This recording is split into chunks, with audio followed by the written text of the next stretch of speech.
Sir చెప్పండి. ఇప్పుడు బీజేపీకి సంబంధించిన కేంద్ర మంత్రులు ఒక్కొక్కరు కూడా తెలంగాణకు వస్తున్నారు. సో మెల్లిగా ఇక్కడ బీజేపీ బలపడుతుందని చెప్పుకోవచ్చా? లేకపోతే ఇవి కేవలము ప్రయత్నాలు మాత్రమేనా?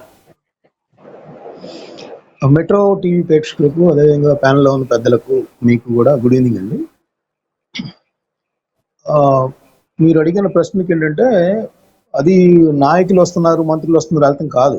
బీజేపీ కాన్సన్ట్రేట్ చేసింది. వెస్ట్ బెంగాల్లో ఎప్పుడైతే విజయం సాధించిందో, మా తర్వాత టార్గెట్ తెలంగాణలో అదే బీజేపీని అధికారంలో తీసుకురావడం అనేది వాళ్ళ పార్టీ నేతలు ప్రకటించారు. దానికి అనుగుణంగానే వాళ్ళ యొక్క ప్రణాళిక సాగుతుంది. ప్రణాళికాబద్ధంగానే ఇక్కడ తెలంగాణలో బీజేపీని బలపరిచే అన్ని వాళ్ళు అడుగులు వేస్తున్నారు అనేది కూడా మనం చెప్పొచ్చు. నిజానికి ఇవాళ చూస్తే అటు రేవంత్ రెడ్డి కానీ, ఇటు నడ్డా గారు కానీ చేసిన ఏదో ఎన్నికలు ఏదో ఇప్పుడే వచ్చేస్తున్నట్టుగా మనం ఆ కామెంట్స్ అన్ని చూస్తే అనిపించే విధంగా ఉంది. ఆయనేమో ఎన్నికలు ఎప్పుడు వస్తాయి ఏంటి, ఎప్పుడు వచ్చినా మేమే గెలిచేస్తాం అంటే ఆయన చెప్పిన రేవంత్ రెడ్డి గారు చెప్పింది ఏంటంటే 2028 డిసెంబర్లో మామూలుగా జరగాలి, అప్పుడు జరగవు. 2029 మే జూన్లో జరుగుతాయి. తర్వాత డీలిమిటేషన్ కూడా జరిగింది కాబట్టి 182 స్థానాలు అవుతాయి అప్పుడు తెలంగాణలో అసెంబ్లీ స్థానాలు. దాదాపు 117 గెలుచుకొని మళ్ళీ విజయ పతాకం ఎగరేస్తామని చెప్పేసి ఆయన కాన్ఫిడెన్స్ ఆయన చెప్పారు. అయితే నడ్డా గారు ఏంటంటే ఆయన కొద్దిగా బీజేపీ నేతలకు వార్న్ చేస్తూనే చాలా జాగ్రత్తగా ఉండాలి, గతంలో మనం అధికారంలోకి రాలేకపోయాము, ఇప్పుడు రేపు ఖచ్చితంగా గురి తప్పద్దు అంటే మెటీరియలైజ్ చేసుకోవాలి. నరేంద్ర మోడీ గారికి చరిష్మా ఉంది, భారతీయ జనతా పార్టీ పట్ల ప్రజలంతా ఆదరణ చెందుతా ఉన్నారు. రెండోది ఏంటంటే ఇక్కడ కాంగ్రెస్ పార్టీలో కాంగ్రెస్ పార్టీకి సంబంధించి వాళ్ళ నాయకుల్లో అనైక్యత ఉంది, తీవ్ర వ్యతిరేకత ఉంది.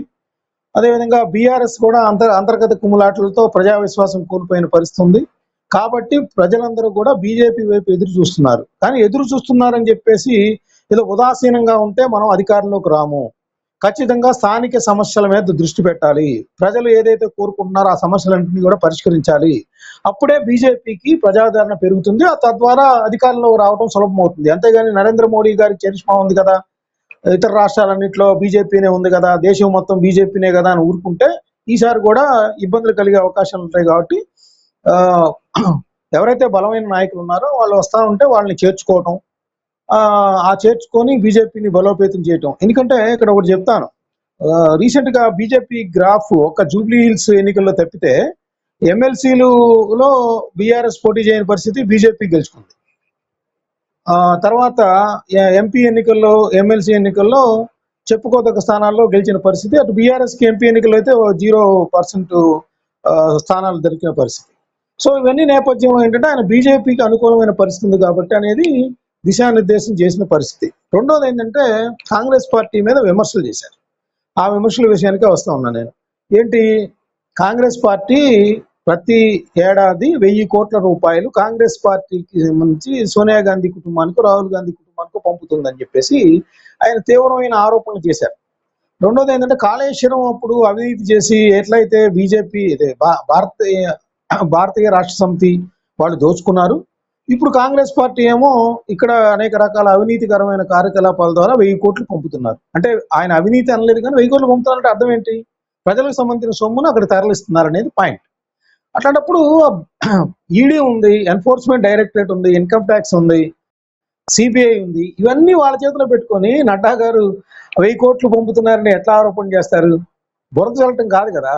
ఇట్లా రేవంత్ రెడ్డి గారిని జైల్లో వేయాలి, కేసులు పెట్టాలి. 1000 కోట్లు ఎక్కడి నుంచి ఎక్కడికి తరలిస్తున్నారు, ట్యాంకర్లో తరలిస్తున్నారా, ఎక్కడ తరలిస్తున్నారు చెప్పాలి ప్రజలకి. అంతేగాని 1000 కోట్లు పంపిస్తున్నారని బురద చెల్లిస్తే ఎట్లా? ఖచ్చితంగా అరెస్ట్ చేయాలి. రేవంత్ రెడ్డి గారు కనుక ఆ పని చేస్తా ఉంటే రేవంత్ రెడ్డి గారిని అరెస్ట్ చేయాల్సిన బాధ్యత జేపీ నడ్డా గారికి ఆధారాలు ఉంటే తీసుకెళ్ళి అక్కడ ఇవ్వచ్చు, వాళ్ళదే కదా ప్రభుత్వం, ఖచ్చితంగా ఆ పని చేయాలి. సో అలా చేయకుండా 1000 కోట్లు నెల నెలా పంపుతున్నారంటే ఎట్లా కుదురుతుంది? ఏటీఎం లాగా వాడుకుంటున్నారని. గతంలో ఇక్కడ కూడా ఆంధ్రప్రదేశ్లో కూడా పోలవరం ఏటీఎం లాగా వాడుకుంటున్నారు చంద్రబాబు నాయుడు గారని నరేంద్ర మోడీ గారు విమర్శలు చేశారు. తర్వాత వాళ్ళిద్దరు కలిసిపోయారు. మరి అక్కడ కూడా రేవంత్ రెడ్డి గారును మళ్ళీ నరేంద్ర మోడీ గారు కలిసిపోతారని చూడాలి, నాకు తెలియదు. ఎందుకంటే గతంలో చంద్రబాబు గారి మీద నరేంద్ర మోడీ గారు విమర్శించారు ఏటీఎం అని, మళ్ళీ ఇక్కడ నడ్డా గారు ఏటీఎం అనే పదాన్ని వాడారు. రెండోది ఇక ట్యాక్సుల విషయానికి వస్తే ఏం చెప్తున్నారు?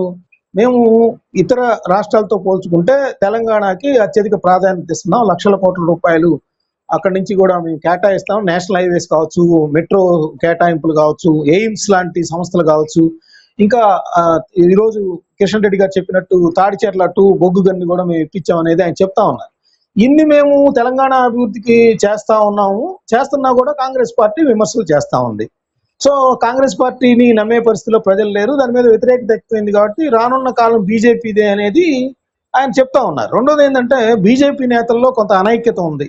ఆ అనైక్యతను కూడా సరి చేసుకొని ముందుకు వెళ్లాల్సిన బాధ్యత ఉంది అనేది కూడా ఆయన వార్న్ చేస్తూనే ఎలక్ట్ చేశారు అంతా కూడా. సో అటు కాంగ్రెస్ పార్టీని ఇప్పుడు సార్ చెప్పినట్టు ఎవరో ఒకరు వస్తున్నారంటే ఖచ్చితంగా కాన్సన్ట్రేషన్ చేసింది కాబట్టి భారతీయ జనతా పార్టీ, అందుకనే తెలంగాణకి చీటికి వాటికి వస్తా ఉన్నారు. లేకపోతే అటు ప్రారంభోత్సవాలు మొన్న మేలో నరేంద్ర మోడీ గారు వచ్చినా, తర్వాత ఇప్పుడు ఈయన వచ్చినా, రాజ్నాథ్ సింగ్ గారు వచ్చినా ఆలోచన ఎందుకు వచ్చింది? ఇప్పుడున్నటువంటి నాయకులు అంత బలంగా లేరంటారా బీజేపీ పరంగా? అంటే ఉన్నారు, అంటే గ్రామీణ స్థాయిలో ఇంకా బలపడాల్సిన అవసరం ఉంది. ఇక్కడ ఒక మాట చెప్తాను. ఆయన ఏమన్నారు, నేను భారతీయ జనతా పార్టీ జాతీయ అధ్యక్షుడిగా ఉన్నా కూడా, లేదు ఒక మంత్రిగా కేంద్ర మంత్రిగా పనిచేస్తున్నా కూడా, నా గ్రామంలో పంచాయతీలో ఓటేశాను, గెలిపించుకున్నాను పార్టీని అన్నారు. సో ఆ నిర్మాణం గ్రామీణ స్థాయిలో పంచాయతీ లెవెల్లో బీజేపీ అనేది చాలా స్ట్రాంగ్ గా తయారు చేసుకోవాల్సిన బాధ్యత ఉంది. ఏదో అర్బన్ ఏరియాస్ లో కొంత అడావుడు చేస్తే కాదు, గ్రామీణ స్థాయిలో ఉంటేనే మనం అధికారానికి చేరువవుతాము. నరేంద్ర మోడీ గారి చరిష్మాను ఇంకోటి చూసి మీరు మురిసిపోయి అట్లా ఉంటే కనుక మనం అధికారంలోకి వచ్చే పరిస్థితి ఉండదు. కాబట్టి ఇప్పుడున్న భారత రాష్ట్ర సమితి ఫెయిల్యూరు, కాంగ్రెస్ పార్టీ వైఫల్యాలు నేపథ్యంలో భారతీయ జనతా పార్టీ వైపే ప్రజలు చూస్తున్నారు. కాబట్టి మీరందరూ కూడా దీన్ని జాగ్రత్తతో ఆలోచిస్తే గనక, పనిచేస్తే గనక ఐకమత్యంగా ఖచ్చితంగా తెలంగాణలో భారతీయ జనతా పార్టీ పతాకం ఎగరవేస్తుంది అనేది ఆయన చెప్పిన పరిస్థితి. మరి ఎంతవరకు చూస్తారంటే కొత్త వాళ్ళని చేర్చుకోవడం అంటే ఇతర పార్టీని కూడా, ఇప్పుడు మల్లారెడ్డి గారి కుటుంబం లాంటిది వస్తా ఉన్నారు, రకరకాలు అట్రాక్ట్ చేస్తూ ఉంటారు. భారతీయ జనతా పార్టీ కేంద్రంలో అధికారంలో ఉంది, 22 రాష్ట్రాల పైగా అధికారంలో ఉంది కాబట్టి ఖచ్చితంగా అధికార పక్షం వైపే వెళ్ళే వాళ్ళు అన్ని పార్టీల్లో ఉంటారు. లేదంటే కొత్తగా రాజకీయాల్లో వచ్చేవాళ్ళు కూడా బీజేపీ పట్ల ఆకర్షితులయ్యే అవకాశాలు కూడా ఉన్నాయి. ప్రస్తుతం తెలంగాణలో చూస్తే అటు బీఆర్ఎస్ అంతర్గత కుమ్ములాటలతో ఉంది, కాంగ్రెస్ పార్టీ వాళ్ళ పార్టీ నేతల్లో అనైక్యత ఉంది, ప్రజల్లో కొన్ని అంశాలు అధికారంలో ఉంది కాబట్టి న్యాచురల్ గా ఉండే వ్యతిరేకత కూడా ఉంది. కాబట్టి భారతీయ జనతా పార్టీ అట్రాక్ట్ చేయాలనేది ఆయన ఉద్దేశం.